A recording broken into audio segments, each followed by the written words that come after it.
Hi friends, ഈ വർഷത്തെ +1 school transfer, combination transfer എന്നിവയ്ക്കുള്ള അലോട്ട്മെൻറ്റ് പ്രോസസ്സ് ആരംഭിച്ചിട്ടുണ്ട്. 21 ജൂലൈ വൈകിട്ട് 4 മണി വരെയാണ് ഇത് സമർപ്പിക്കാനുള്ള സമയം.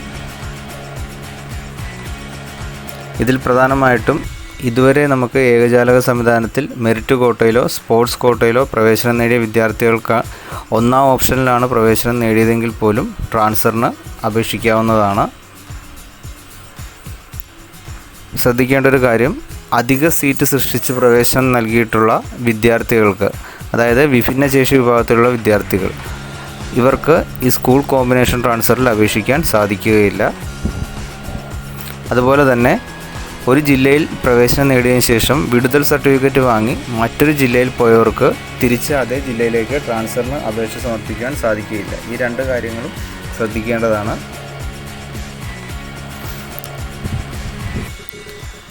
നമ്മൾ ഇപ്പോൾ അഡ്മിഷൻ നേടിയിരിക്കുന്ന ജില്ലയ്ക്കകത്തോ മറ്റ് ജില്ലയിലേക്കോ സ്കൂൾ മാറ്റത്തിനോ കോമ്പിനേഷൻ മാറ്റത്തോടെയുള്ള സ്കൂൾ മാറ്റത്തിനോ കാൻഡിഡേറ്റ് ലോഗിനിലെ apply for school combination transfer എന്ന ലിങ്കിലൂടെ 2025 ജൂലൈ 21 വൈകിട്ട് 4 മണി വരെ അപേക്ഷ സമർപ്പിക്കാവുന്നതാണ്. വിദ്യാർത്ഥികൾ ഇപ്പോൾ പ്രവേശനം നേടിയിട്ടുള്ള സ്കൂളിൽ തന്നെ മറ്റൊരു കോമ്പിനേഷനിലേക്കോ മറ്റൊരു സ്കൂളിലെ അതേ കോമ്പിനേഷനിലേക്കോ മറ്റൊരു സ്കൂളിലെ മറ്റൊരു കോമ്പിനേഷനിലേക്കോ അപേക്ഷ നൽകാവുന്നതാണ്. മാറ്റം ആവശ്യപ്പെടുന്ന സ്കൂളോ കോമ്പിനേഷനോ വിദ്യാർത്ഥി ആദ്യം സമർപ്പിച്ച അപേക്ഷയിൽ ഓപ്ഷനായി ആവശ്യപ്പെട്ടിരിക്കണമെന്ന് നിർബന്ധമൊന്നുമില്ല.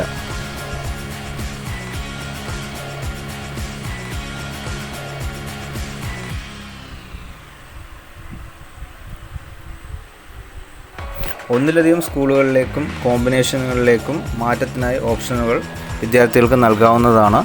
മുൻഗണനാ ക്രമത്തിലാണ് ഓപ്ഷനുകൾ നൽകേണ്ടത്. മാറ്റം ലഭിച്ചാൽ പ്രവേശനം നേടാൻ താൽപ്പര്യമുള്ള സ്കൂളുകളും കോമ്പിനേഷനുകളും മാത്രം വിദ്യാർത്ഥികൾ ഓപ്ഷനായി നൽകുക. ഓപ്ഷനായി നൽകുന്ന സ്കൂൾ കോഡ്, കോഴ്സ് കോഡ് എന്നിവയിൽ തെറ്റുവരാതെ അതീവ ശ്രദ്ധാപൂർവം ഈ കാര്യം ചെയ്യേണ്ടതാണ്. ഏറ്റവും പ്രധാനപ്പെട്ട കാര്യം, നിങ്ങൾ അപേക്ഷ നൽകി സ്കൂൾ മാറ്റം ലഭിച്ചാൽ ലഭിക്കുന്ന വിദ്യാർത്ഥി നിർബന്ധമായും പുതിയ സ്കൂളിലേക്ക് ട്രാൻസ്ഫർ വാങ്ങി അഡ്മിഷൻ എടുക്കേണ്ടതാണ്. ഇപ്പോൾ നിലവിൽ പ്രസിദ്ധീകരിച്ചിരിക്കുന്ന ഒഴിവുകൾ കൂടാതെ സ്കൂൾ കോമ്പിനേഷൻ മാറ്റങ്ങൾ മൂലമുണ്ടാകുന്ന ഒഴിവുകളിലേക്കും വിദ്യാർത്ഥികൾ ഇപ്പോൾ നൽകിയിട്ടുള്ള അപേക്ഷ പരിഗണിക്കുന്നതാണ്. അതായത് വിദ്യാർത്ഥി മാറ്റം ആഗ്രഹിച്ച ഏതൊരു സ്കൂളിലേക്കും നിലവിൽ ഒഴിവുകൾ ഇല്ലെങ്കിലും അപേക്ഷ നൽകാവുന്നതാണ്. പ്രസ്തുത സ്കൂളിൽ നിന്നും ഏതെങ്കിലും വിദ്യാർത്ഥി സ്കൂൾ മാറ്റത്തിലൂടെ പോകുന്ന ഒഴിവ് വന്നാൽ ആ ഒഴിവിലേക്ക് മുകളിൽ സൂചിപ്പിച്ച അപേക്ഷ പരിഗണിക്കുന്നതാണ്.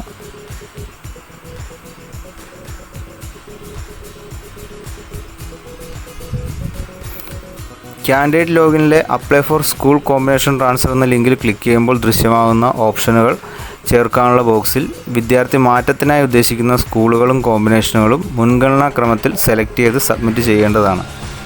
ജില്ലയ്ക്ക് പുറമേയും അപേക്ഷിക്കാമെന്നതിനാൽ അപേക്ഷയിൽ ഉൾപ്പെടുത്തിയിട്ടുള്ള ഓപ്ഷനുകൾ, സ്കൂളിൻ്റെ പേര്, കോഴ്സ് എന്നിവ ഒരിക്കൽ കൂടി പരിശോധിച്ച് ഉറപ്പാക്കി വേണം കൺഫർമേഷൻ നൽകേണ്ടത്. സ്കൂൾ ട്രാൻസ്ഫറും കോമ്പിനേഷൻ ട്രാൻസ്ഫറും ഒരുമിച്ചാണ് ഈ വർഷം മുതൽ പ്രോസസ്സ് ചെയ്യുന്നത്. അതുകൊണ്ട് കൊടുക്കുന്ന വിവരങ്ങളെല്ലാം വളരെ ശ്രദ്ധാപൂർവം കൊടുക്കേണ്ടതാണ്.